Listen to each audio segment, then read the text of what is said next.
다 들어오셨군요. 조금 아까 배웠던 그 표준 편차에 대한 개념은 이해하시겠어요? 표준 편차가 위험을 얘기하는 거예요, 위험. 그러니까 내가 기대했던 것부터 벗어나는 이 변동성의 크기가 크면 클수록 위험이 크다라고 보는 거죠. 그러니까 내가 기대했던 수익하고 편차가 적으면 위험이 작다는 얘기고, 그렇죠? 그러니까 그 개념을 정리하시면 되겠고, 그 다음에 이제 231페이지에 보시면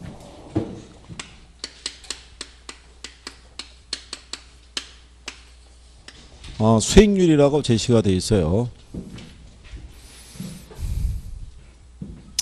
그래서 우리 교재에는 그러니까 수익률이라는 것은 투자 자본에 대한 투자 수익의 크기를 백분율로 나타냈다고 생각하시면 돼요. 그걸 우리가 이제 수익률이라고 얘기를 해요.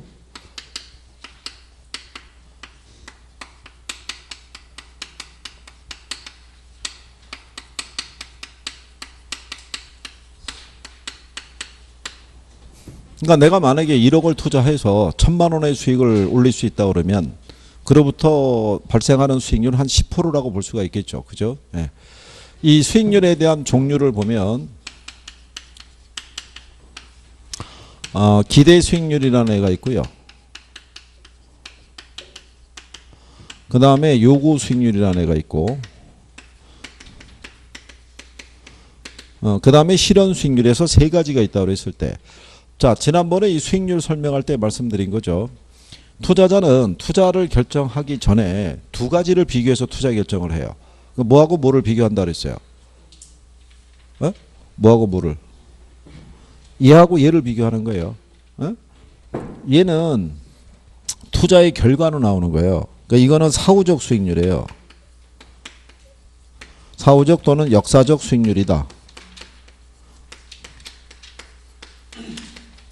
그러니까 얘는 투자의 결과로 나타나기 때문에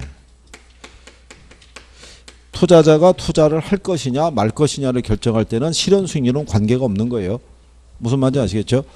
그러니까 여기 있는 요 기대 수익률하고 요구 수익률이 있죠. 이게 사전적 개념인 거예요. 투자자가 투자를 할 것이냐 말 것이냐 여부는 기대 수익률하고 뭐를 비교해서 요구 수익률을 비교해서. 그래서 요 기대 수익률을 우리가 내부 수익률이라고도 얘기를 하고요. 엄밀히 말하면 같은 뜻은 아닌데 중개사 시험에서는 그냥 같다고 보는 거죠. 그래서 이거는 투자로부터 예상되는 수익과 지출을 토대로 계산하는 거죠.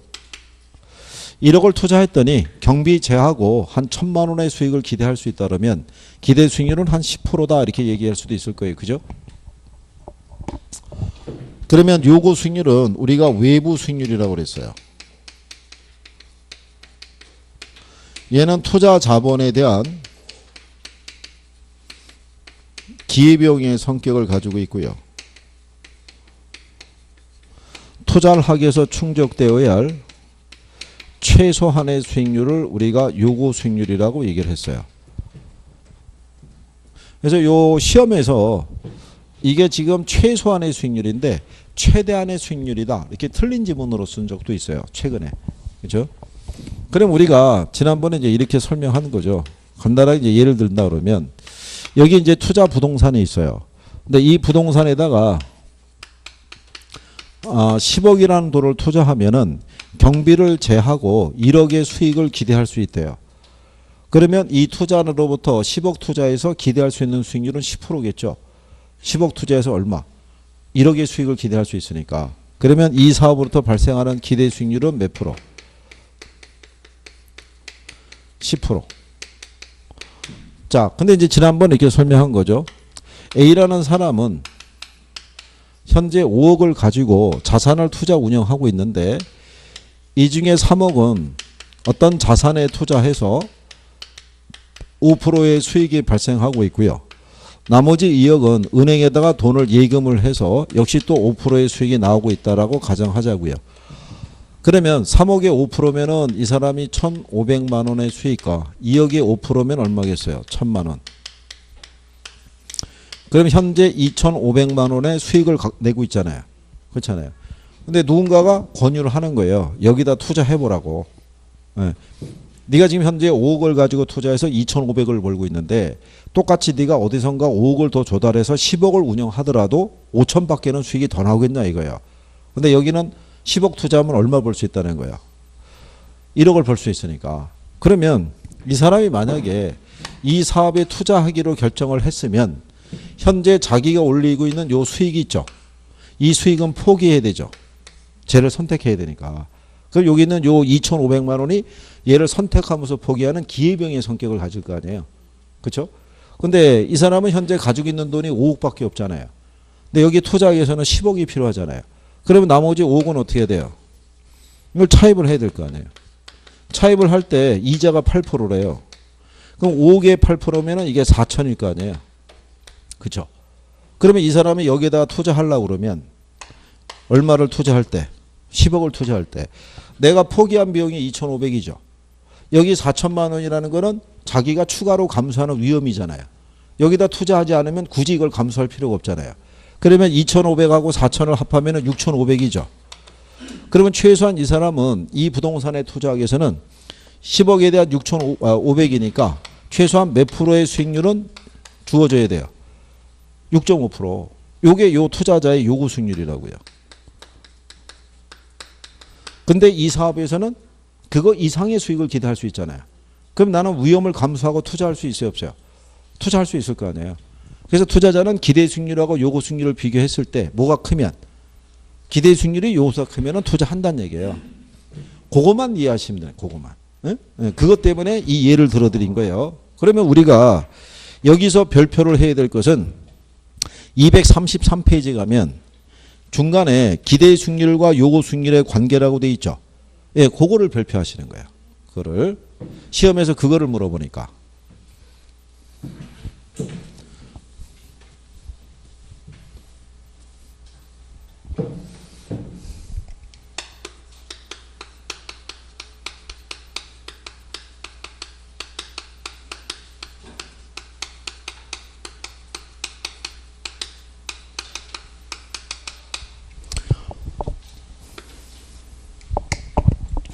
그래서 투자자는 기대 수익률이 요구 수익률보다 크면은 투자를 뭘 한다는 거예요? 채택을 한다는 거죠. 근데 반대로 요구 수익률보다 작으면 투자를 뭘 한다? 기각한다는 거죠. 이 두 개가 같아지는 거를 무슨 상태라고 그런다? 균형 상태라고 얘기를 해요. 자, 여기를 일단 문제 지문으로 잘 주는데요. 이거를 항상 이 배열로 주진 않아요. 바꿔주는 거예요. 그래서 여러분들에게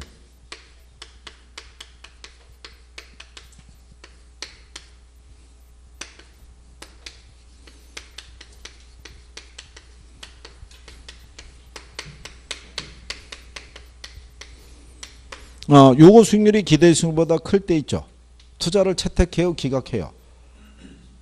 요거 수익률이 기대 수익률보다 클 때. 기각할 거 아니에요. 지금 이거잖아요, 이거. 네?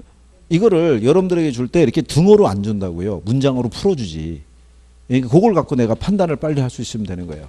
그리고 이 사람들이 착각을 유도하기 위해서 기대 수익률을 앞으로 내는 게 아니라 요거 수익률을 앞으로 빼는 거예요. 이렇게. 그 문맥상이 바뀌니까 순간적인 착각이 있죠. 그래서 그 실수를 유도하는 거예요. 그런 것만 유념하시면 돼요. 그죠? 그러면 그 다음에 변화가 뭐냐면 투자가 채택이 되면 투자 수요가 어떻게 돼요?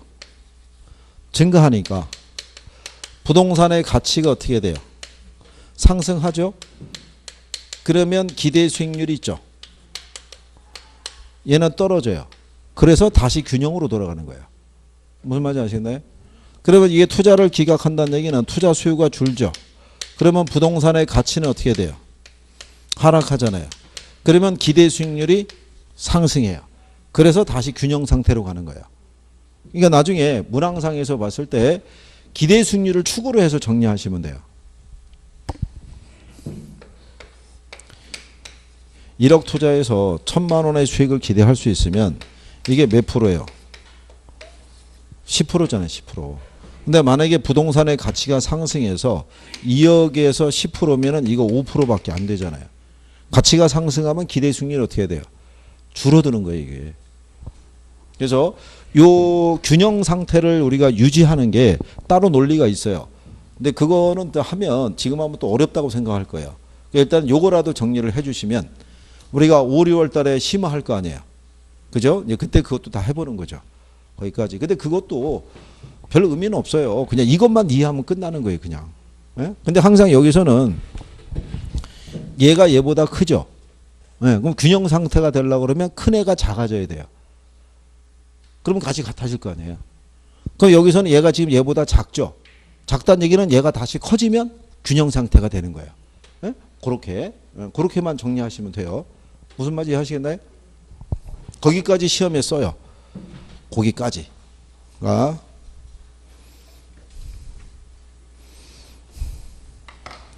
235페이지 가보세요. 거기 하단에 예제 있죠.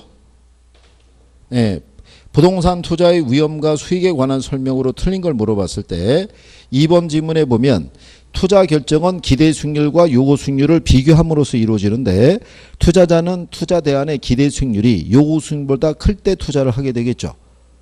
그러고 난 다음에 3번을 봤더니 어떤 부동산에 대한 투자자의 요구 수익률이 기대 수익률보다 큰 경우 있죠. 대상 부동산에 대한 기대 수익률도 점차 하락하게 된다 이렇게 돼 있잖아요. 얘가 틀렸다는 거예요. 그죠? 자, 요구 수익률이 기대 수익률보다 큰 경우 있죠. 그게 지금 이거라고요. 이거. 예? 이렇게 되면 자, 이 대상 부동산에 대한 기대 수익률이 점차 하락한다고 돼 있잖아요. 하락하는 게 아니라 뭐 상승하잖아요, 상승. 뭐 문맥상의 표현만 조금 바꿔주는 거예요, 이게. 그래서 뒤에 해설을 보면 답이 몇 번으로 나와 있냐면 3번 이렇게 나와 있잖아요, 그죠? 그러니까 요령이에요, 요령. 이거. 가장 좋은 방법은 정확하게 이해를 해서 문제가 나올 때 내가 대처하면 제일 좋은 방법인데, 그렇잖아요. 그래서 선생님이 이제 투자론 들어올 때는 조금 조심스러운 게 뭐냐면 한 번에 많은 거를 다 정리시키기는 힘든 거예요.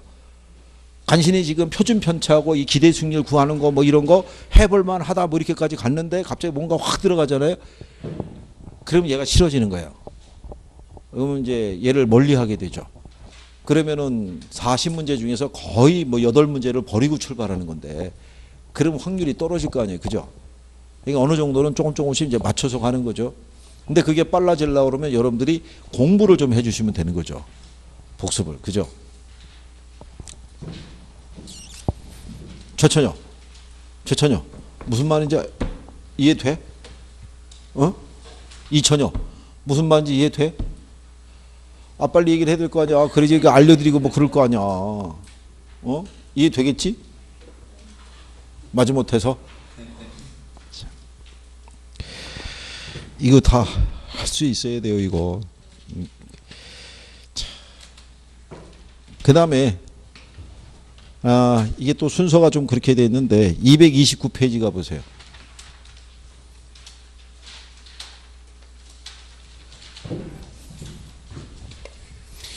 거기 가면 이제 투자자의 위험에 대한 태도라고 돼 있죠. 예.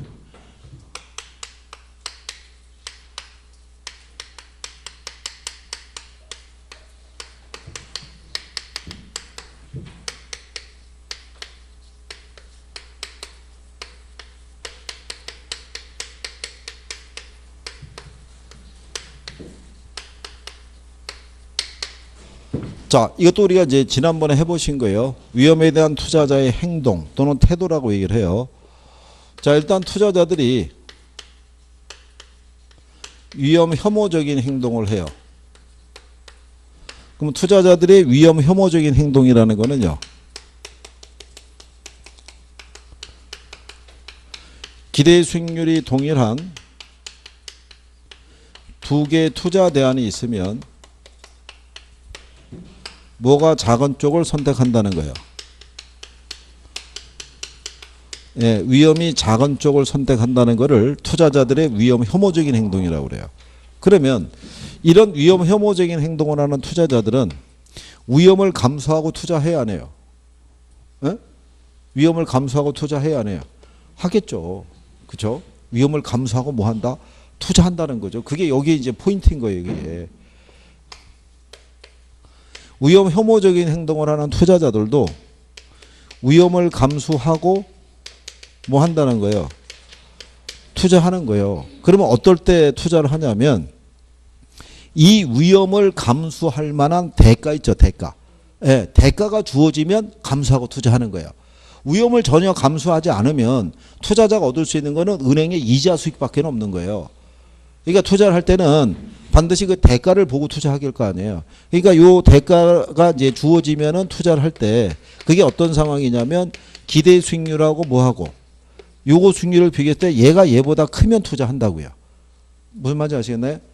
또 하나는 뭐냐면 투자자 입장에서는 자기 입장에서는 감수할 수 있는 위험이 있고 자기 입장에서는 감수할 수 없는 위험이 있겠죠.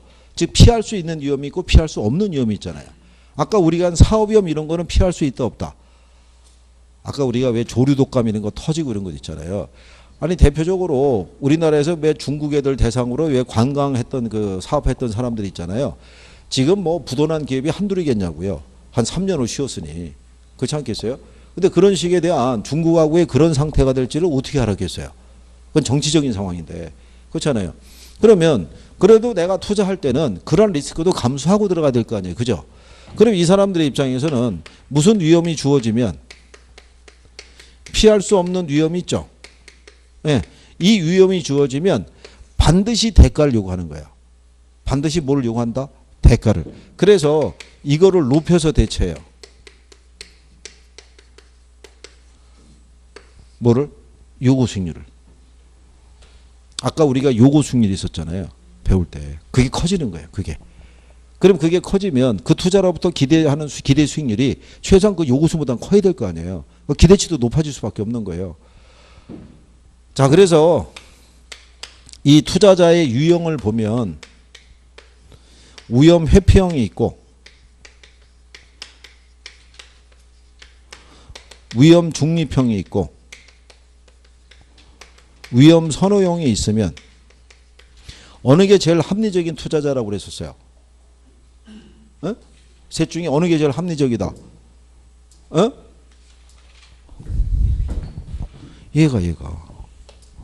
얘가 제일 합리적인 투자자예요. 위험 중립적인 투자자는 어떤 위험도 감수하려 들지 않는 스타일인 거예요.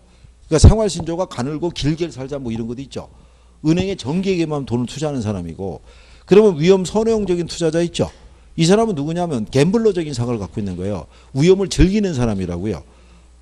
이 복권 사는 사람이 있죠. 그때 그랬잖아요. 로또를 사는 사람이 1등에 당첨될 것이라는 확신을 갖고 사는 사람은 없죠. 그냥 일주일의 행복이잖아요. 그렇잖아요. 월요일날 사서 토요일날 확인해 보면 꽝이잖아요. 그죠? 그렇잖아요. 근데 만약에 본전이라도 찾으면 만족해야 하네요.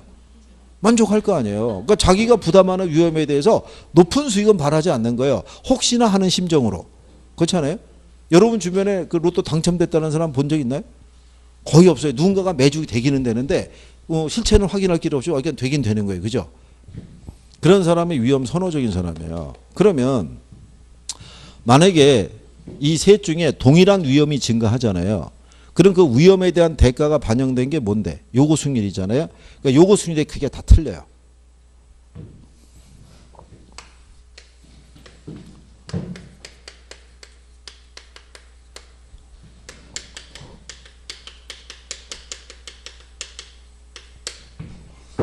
이렇게 수평으로 그어지는 것을 이걸 우리가 무위험률이라고 그래요.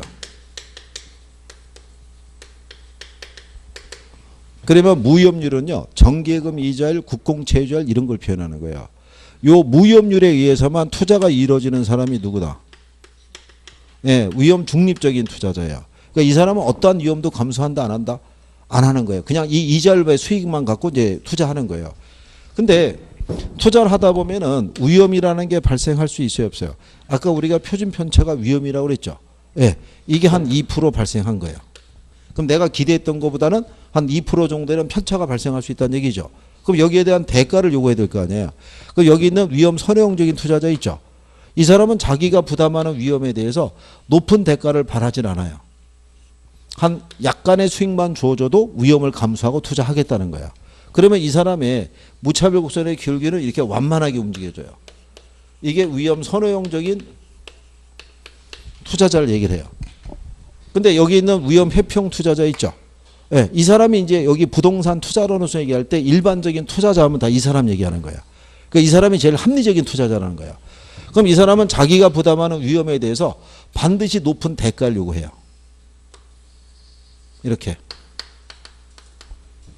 그래서 위험 회피형적인 투자자의 무차별 곡선의 기울기는 이렇게 가파르게 가요. 그래서 나중에 우리가 최적 포트폴리오를 결정할 때 투자자 개인의 무차별 곡선하고 효율적 전선의 접점에서 만들어진다고 그랬었죠. 기울기는 이렇게 나오는 거예요. 이게. 그러면 여기서는 이것까지 몰라도 돼요. 그럼 뭐만 생각하시면 되냐면 위험 회피적인 투자자는 자기가 감수하는 위험에 대해서 요구 수익률을 어떻게 해야 돼요? 높여서 대처할 거 아니에요. 낮추는 경우는 있다 없다. 낮추는 경우는 없는 거예요. 자기가 부담하는 위험에 대한 대가를 반드시 요구하는 사람이 누구다? 위험 회피형인 거예요. 위험 회피형. 그러면 여러분들이 235페이지 가시면 아까 하단에 거기 문제 있죠. 예제 1번 지문에 가면 동일한 위험 증가에 대해 위험 회피형 투자자는 위험 추구형 투자자보다 더 높은 수익률을 요구하게 된다 이렇게 돼 있잖아요. 이게 맞는 지문이잖아요. 무슨 말인지 아시겠나요? 그래서 이 투자자는 자기가 부담하는 위험이 커질 때 요구하는 수익률을 낮춘다 그러면 틀리는 거예요. 무조건 요구 수익률이 낮다라는 논리가 나오면 틀리다고 생각하셔도 돼요. 그러니까 요구 수익률은 어떻게 해야 돼요? 높아져야 돼요. 그러면 자 바로 그 옆에 있는 234페이지 있죠. 바로 옆에 거기 하면은 위험과 수익 가치 관계라고 돼 있죠. 그러니까 여기는 여기 이제 위험에 대한 투자자의 행동을 얘기를 하고요. 두 번째로 나오는 게 위험과 수익의 상세 관계라는 거예요.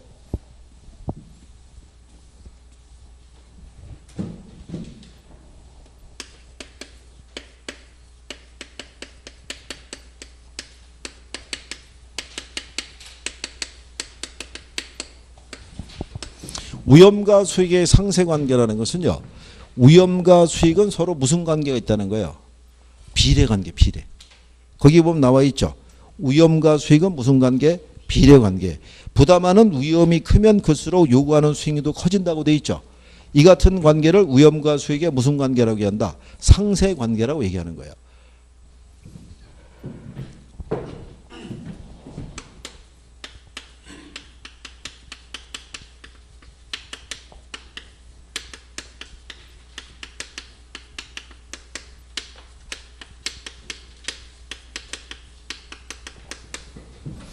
이거를 반비례 관계, 음의 관계 그러면 틀리겠죠. 네, 그렇게 각각 한 번씩 출제했어요. 그죠? 그러면 자 여러분들이 보시면 투자자의 요구 수익률이 있죠. 요구 수익률은 무위험률 플러스 위험 할증률의 합으로 되어 있어요. 여기에. 그러면 여기 주어지는 요 위험이 있죠. 위험. 요 위험이라는 거는 투자자 입장에서 보면 피할 수 없는 위험이 되는 거예요. 그렇죠?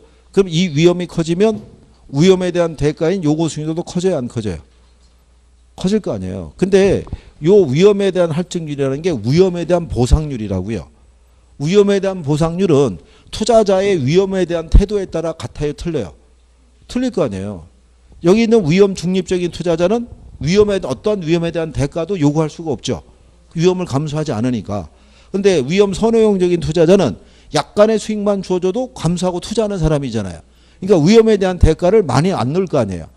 근데 위험 회피적인 투자자는 자기가 부담하는 위험에 대해서는 반드시 높은 대가를 요구하잖아요. 그러니까 위험 할증률의 크기는 투자자의 위험에 대한 태도에 따라 달라질 수 있어요, 없어요? 달라질 수 있다라고 얘기하는 거예요. 무슨 말인지 아시겠나요? 그러니까 가장 합리적인 위험 회피형 투자자는 자기가 부담하는 뭐가 커지면 위험이 커지면 반드시 뭐가 높아져요? 요구 수익률이 높아진다는 거예요. 그러니까 낮아지면 틀리다는 얘기예요. 그래서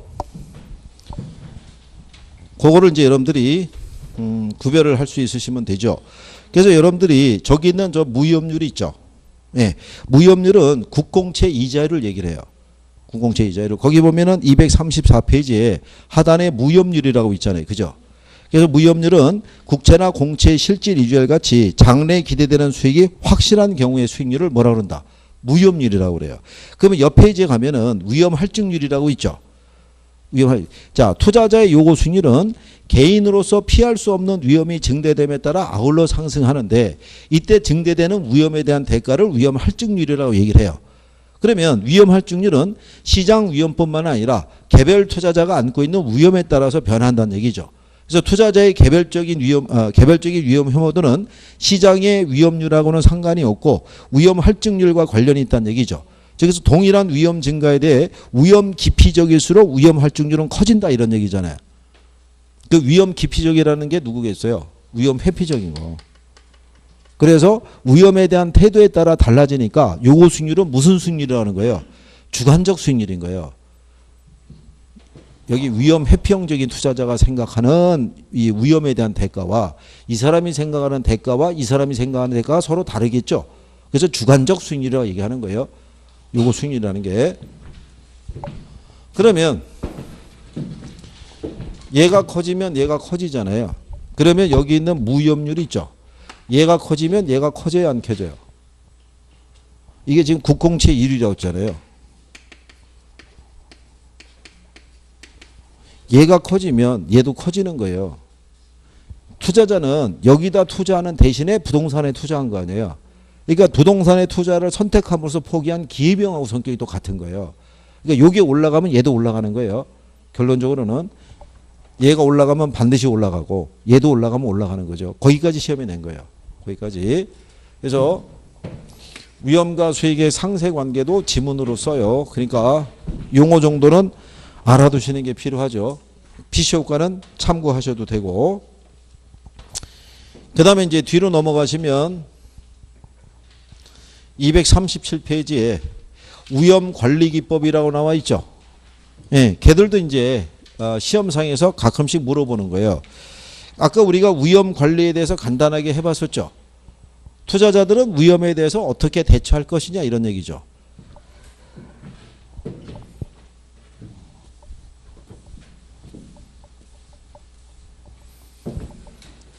자, 우리가 지난번에 여러분들 그렇게 했잖아요. 일반인들도 미래에 대해서는 자기가 알 수가 없잖아요. 그러니까 자기의 사업, 자기의 직장 관계, 자기의 건강, 가족, 자녀 여러 가지 불확실성이 존재하잖아요. 근데 이 중에 어느 하나라도 문제가 발생하면 이 사람의 입장에서는 많은 피해를 볼 수 있어요, 없어요? 있잖아요. 그래서 일반인들이 가장 손쉽게 대처하는 방법이 뭐라고 그랬어요? 그게 보험에 가입하는 거였잖아요.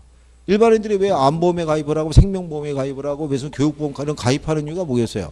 미래 불확실성에 대처하기 위해서. 그래서 여기 나와 있는 이 위험을 관리하는 방법 중에 보면 대표적인 것 중에 하나가 위험을 전가하는 게 있다고요. 위험을 전가하는 게 어디에 가입하는 거예요? 네, 보험에 가입하는 거. 그렇죠? 그 다음에 아까 얘기했죠. 우리가 사업 위험이라는 거는 우리가 사업을 하게 되면 피할 수 없는 위험이라고 그랬죠. 그럼 사업 위험을 겪지 않으려면 어떻게 하면 된다고 그랬어요? 사업 안 하면 될 거 아니에요. 그죠? 그걸 우리가 위험을 회피한다고 그래요. 그러니까 위험을 회피한다는 얘기는 투자 자산을 구성할 때 위험한 투자를 제외한다는 거예요. 거기 교재에 보면 위험한 투자를 제외한다고 돼 있죠. 네. 그러니까 가령 예를 들어서 예금이 있고 주식이 있고 만약에 부동산 이렇게 돼 있다 그러면 이건 선택 안 한다는 얘기죠. 그냥 요것만 선택한다는 거예요. 그러면 투자자가 얻을 수 있는 수익률이 뭐밖에 없겠어요? 무위험률밖에 없는 거예요. 위험에 대한 대가는 반영이 안 되겠죠. 감소하지 않으니까. 그런 얘기인 거예요. 그 다음에 뒤로 넘어가시면 양가로 3번이 보수적인 예측 방법, 양가로 4번이 위험 조정 할인율을 사용하는 방법, 양가로 5번이 민감도 분석 이렇게 돼 있죠. 또 옆에 가면 포트폴리오 또는 평균 분산 결정법 이렇게 돼 있죠. 얘들이 전부 다 위험을 줄이는 방법이에요.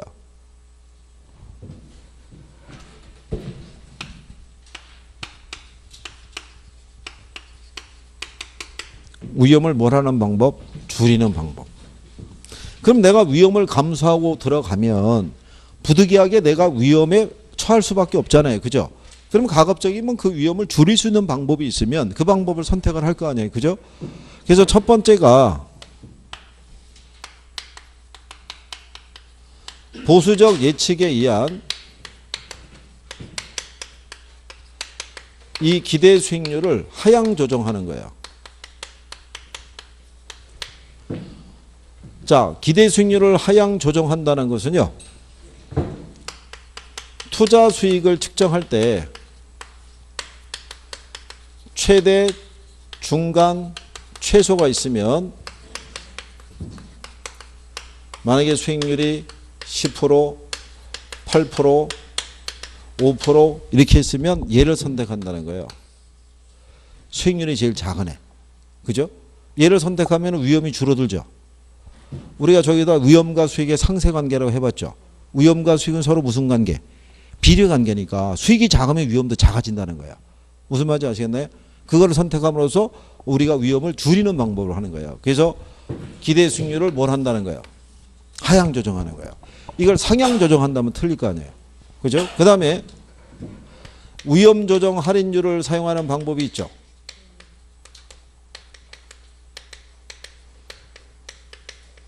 그러면 여기서 얘기하는 위험 조정 할인율이 뭐냐면 이게 요구 수익률이에요. 그러면 미래 어떤 이제 위험이 주어져 있을 때 그 위험이 크면 클수록 투자자는 그만큼의 대가를 요구하겠죠. 그러니까 얘네는 요구 수익률을 뭐를 해서 상향 조정해서 대처하는 거예요. 이건 이렇게 해드릴게요. 장래 기대되는 수익이 주어져 있을 때 이 수익에 대한 뭐가 크면 클수록 위험이 클수록 뭐를 높여서 요구 수익률을 상향 조정해서 대처하는 거예요. 자, 우리가 여기서 얘기하는 요 투자자 있죠. 투자자는 누구 얘기하는 거예요? 위험 회피형 투자자 얘기하는 거예요. 위험 회피형 투자자는 자기가 부담하는 위험에 대해서 반드시 요구 수익률을 높여요, 낮춰요? 반드시 높이는 거예요. 그거는 여러분들이 꼭 기억을 해 두셔야 돼요. 이게 아마 문제상에서도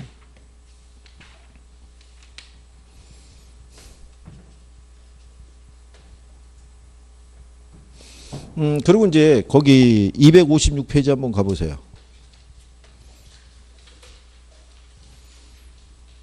거기 하면 1번에 부동산 투자의 기대 수익률과 위험에 관한 설명으로 옳은 거 물어봤죠. 예. 1번에 보면 투자안이 채택되기 위해서는 요구 수익률이 기대 수익률보다 커야 된다 이렇게 돼 있잖아요. 요구 수익률과 기대 수익률의 표현은 잘 나오는 거예요. 256페이지요. 1번이요. 1번. 그럼 그건 당연히 틀리겠죠. 예. 자, 그 다음에 거기 보게 되면 3번을 보면 자, 투자자가 위험을 회피할수록 위험과 기대 수익률의 관계를 나타내는 투자자의 무차별 곡선의 기울기는 완만해진다라고 돼 있죠. 그럼 틀릴 거 아니에요. 여기 칠판에다 그려드렸잖아요. 이게 가파르잖아요. 무차별 기울기가. 저렇게 해도 내기 때문에 그려주는 거예요. 그 다음에 투자 위험과 기대 수익률은 부의 상관관계를 가진다 그랬으니까 틀렸잖아요. 여기 해놨잖아요. 무슨 관계? 정의관계. 그렇게 출제해주고 그 다음에 무위험률의 상승은 투자자의 요구 수익률을 하락시키는 요인이든가 틀렸을 거 아니에요. 아까 뭐라고 그랬어요? 무위험률이 커지면 모두 커진다고. 요구 수익률도 커지는 거예요. 이런 거를 지문으로 옛날에 안 썼던 건데 지금은 지문으로 다 쓰고 있는 거예요. 그러니까 이제 거기 기본적인 용어 정도는 여러분들이 기억을 해 두셔야 되는 거예요. 자, 그럴 때 그런 것들은 이제 여러분들이 거기 그 옆에 이제 가면 3번 문제 있죠. 3번을 가게 되면 거기 4번 지문에 이렇게 돼 있죠. 투자자의 요구 수익률은 체계적 위험이 증대됨에 따라 뭐 한다는 거예요? 상승하는 거예요. 그러니까 투자자들은 이때 이 투자자 있죠. 이 투자자가 누구냐면 위험 회피형 투자자를 얘기하는 거예요. 별다른 언급이 없어도. 그리고 시험에서 보면요. 거기 여러분들이 그 1번 문제도 조건 보면 단 위험 회피형 투자자라고 가정한다고 돼 있죠. 그리고 4번 문제 보더라도 단 투자자는 위험 회피자라고 가정한다라고 돼 있잖아요. 그러니까 여기서 얘기하는 투자자는 다 이걸 얘기하는 거예요. 무슨 말인지 아시겠나요? 그러니까 요 개념 정도는 알아두시고 자꾸 활용을 하는 거예요. 돌아가서. 그래서 자꾸 저게 설명을 해드리는 거예요. 자, 다시 이제 본문으로 돌아오셔서 여기 있다 저기 뭐죠? 오후에 나중에 이거 기출하실 때 보면 기출에서 만날 수 있을 거예요. 그때 쭉 한 번에 정리하시면 우리가 부지런히 쫓아가 가지고 이 본문을 따라가면은 좋은 거예요. 그럼 이게 반복이 되니까 오전에 듣고 오후에 듣고 이러면은 많이 정리가 되죠. 그래서 이 방법이 있고요. 그 다음에 민감도 분석이라는 것도 있어요. 얘는 이제 위험을 통제하는 방법이라고 이해하는데요. 위험을 통제하는 것을 선택함으로써 위험을 결국 줄이는 방안이라고 보시면 되죠. 그러니까 민감도 분석이라는 건요. 이 투자 수익에 영향을 주는 여러 가지 변수가 있을 거 아니겠어요? 임대료라든가 영업경비라든가 세금이라든가 뭐 여러 가지 요인이 있었을 때 얘들이 변하면 투자 수익이 변하겠죠. 예, 근데 얘들이 변할 때 특히 이 투자 수익에 가장 크게 영향을 주는 애가 있을 거 아니에요. 그러면 걔를 갖다 집중 통제 관리함으로써 위험을 줄여가는 방법이라고 보시면 돼요. 예를 들어서 임대료를 이번에 한 5%로 인상을 시켰더니 요 투자 수익이 안 해가게 되면 내부 수익률 또는 수전가 이런 애들이 있는 거예요. 그러니까 얘를 5% 변했더니 내부 수익률이 한 2%가 이렇게 상승하더라. 그 다음에 그러니까 하나가 변할 때는 나머지는 불변이라는 가정하에서도 이렇게 분석할 수 있는 거예요. 그 다음에 이제 영업 경비를 갖다가 만약에 이번에 10%를 갖다가 줄여봤더니 얘가 예를 들어서 한 4% 정도가 늘어나더라. 그 다음에 나머지 애들은 변화가 없는데 이번에 세금을 갖다가 한 5% 갖다가 이렇게 절세를 해봤더니 투자 수익률이 한 6%가 늘어나더라. 그러면 얘네들의 변수가 변할 때 가장 수익에 크게 영향을 주는 게 이게 세금일 거 아니에요. 그러면 절세 대책을 수립하는 게 가장 타당성이 있다 이렇게 보는 거예요. 그게 이제 투자에서 발생할 수 있는 리스크를 줄이는 방법 중에 하나다 이렇게 보는 거죠. 그래서 민감도 분석이라고 가끔 지문상에도 써요. 이게. 그 다음에 이제 옆에 보시게 되면 포트폴리오는 아시죠? 이거는 무슨 투자함으로써? 네, 분산 투자함으로써 하나의 자산에 집중 투자했을 때 발생할 수 있는 리스크를 줄여가는 방법이고, 그 다음에 여기 보면 평균 분산 분석이라고 돼 있어요. 그죠? 이 평균이 뭐냐면 기대 수익률. 분산이 뭐냐면 위험이에요. 위험. 투자자는 위험의 크기만 갖고 투자를 결정할 수는 없으니까 위험과 수익의 두 가지의 크기를 놓고 결정하는 거예요. 그래서 수익이 같으면 위험이 작은 투자를, 무슨 말인지 아시겠나요? 수익이 같으면 위험이 작은 거, 위험이 같으면 수익이 큰 투자를 선택함으로써 위험을 줄여가는 거라고 보시면 돼요. 그죠? 그래서 이런 방법을 쓴다는 얘기죠. 위험을 관리하는 방법으로. 그래서 얘네들이 이렇게 지문으로 이렇게 들어와요.